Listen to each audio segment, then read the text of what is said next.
When I look at the budget for 2024,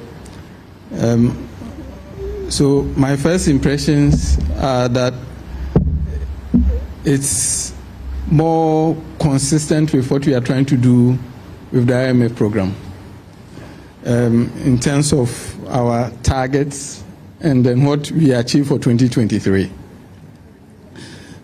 Personally, I had been hoping that given the extent of the difficulties that the economy are facing and the kind of revolutionary things that we need to do to completely change the course of how we run the economy, I had been hoping that, we will do something bolder, and in terms of, thinking about how we are going to reposition the economy beyond this current IMF program, something that will ensure that we don't come back here.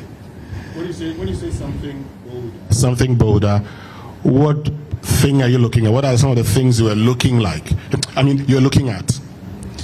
So, when you try to trace the problems that has led us to 17 IMF visits, okay, we know there are two structural problems.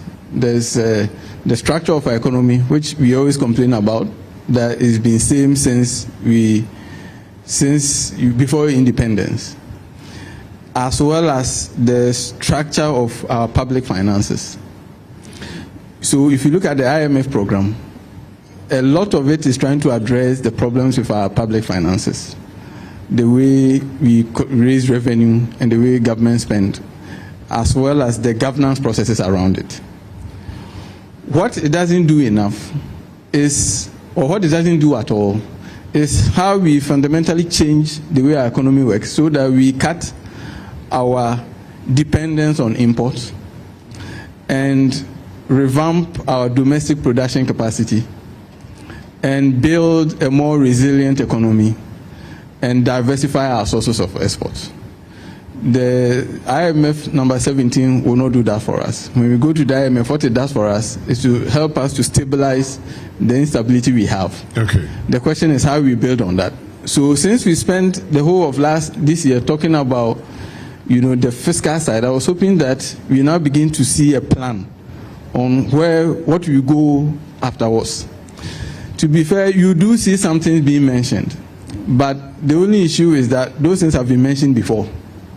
So if we bring them back, we have to say, what is the update? What did you try to do? What did you do well? What didn't we do well? And how are we going to make changes? So that is what I was hoping that we will see. I will see that I didn't quite see. I did see recapping some of the things and reinforcing some of the flagship programs that we've had for 7 years, that we know, the successes have been rather limited, especially in the last few years. Okay.